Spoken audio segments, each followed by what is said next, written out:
Bonjour tout le monde. Aujourd'hui, j'avais un petit projet. Je veux installer un couvercle de protection sur ma thermopompe pour empêcher la neige de tomber dedans. Donc, si vous voyez ici, donc on est tout juste installé au-dessus de la gouttière. Donc, il risque d'avoir de l'eau qui tombe dessus. Donc, peut-être de la glace qui se formerait sur la thermopompe.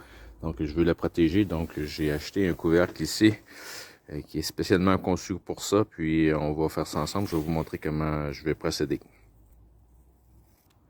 Donc, en premier lieu, je voulais vous parler un petit peu du couvercle ici.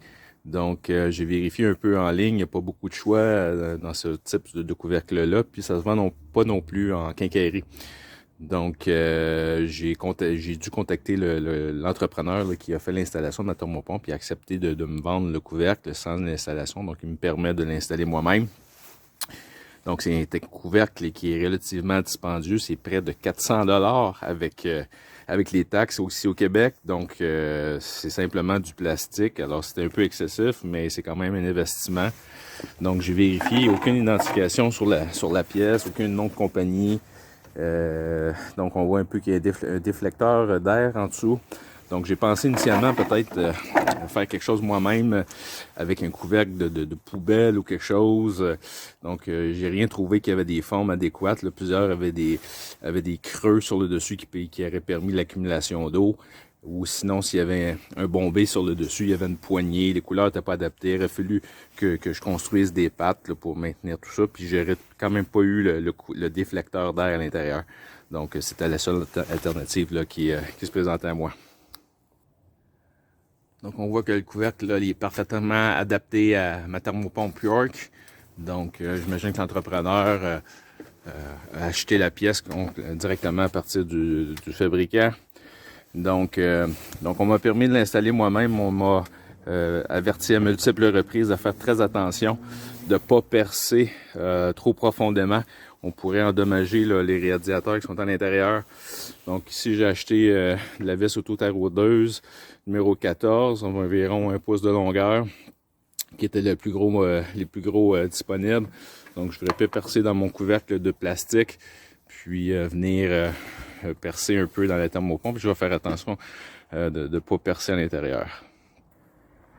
Alors avant de percer, je vais inspecter minutieusement l'intérieur. Donc, j'ai acheté récemment un petit endoscope, une caméra, en fait flexible, avec un fil de 3 mètres, donc de 10 pieds, qui est branché avec une interface Wi-Fi sur téléphone intelligent ou tablette. Donc, j'avais acheté ça, je pensais que ça pourrait être utile dans certains cas où on n'a pas de vision dans un coin particulier. Donc, j'avais acheté cet appareil-là. Donc, ça va être une bonne utilisation.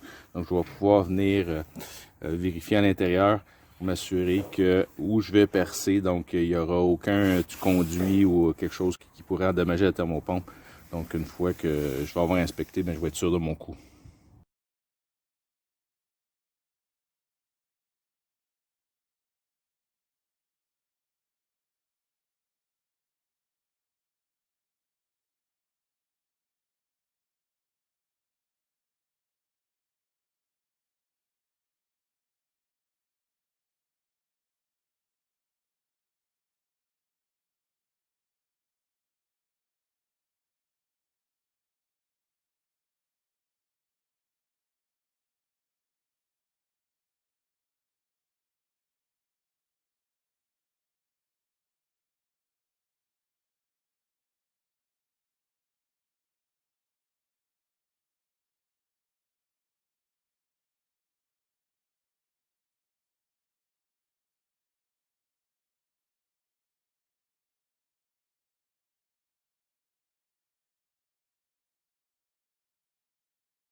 Donc, on semble voir là, que c'est complètement dans le coin qui a le moins d'obstruction. Donc, plus on va être installé ici dans le coin, là, donc le radiateur est plus loin. Donc, je crois qu'on va percer plus près possible de la périphérie. OK, alors après réflexion, j'ai changé mes plans. Au lieu de mettre un seul boulon plus gros sur le dessus comme ça, j'ai décidé d'y aller avec des plus petites vis sur chacune des faces, une ici et une là. Dans les deux cas, ça aurait fonctionné, il n'y a pas eu de risque dans mon cas pour ce qui est des serpentés des conduits qui sont à l'intérieur. Alors j'avais sous la main là, de la petite vis auto-taraudeuse noire, donc ça va faire un beau résultat, puis ça va être esthétique. Puis donc 2 vis par patte, ça devrait faire le travail. Alors voici le résultat final.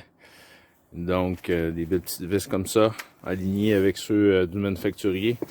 Donc, s'il n'y avait pas de risque pour les vis du manufacturier, il n'y a pas de risque pour les miennes. Donc, j'ai utilisé ma visseuse, ça a très bien été. Au départ, j'avais prépercé un petit peu le plastique. Je craignais que ça pouvait être cassant, mais le plastique est un genre d'ABS, donc il n'est pas très sec. Donc, au final, là, donc j'ai utilisé des vis auto-taraudeuses directement à travers le plastique et l'acier. Puis encore un rappel que mes vis sont très courtes, donc aucun risque pour mon équipement. Et voilà ce que ça va donner. Donc maintenant, je suis protégé contre les chutes de glace et de neige qui vont tomber de la gouttière. Donc je suis correct pour les 20 prochaines années, je l'espère. Merci tout le monde.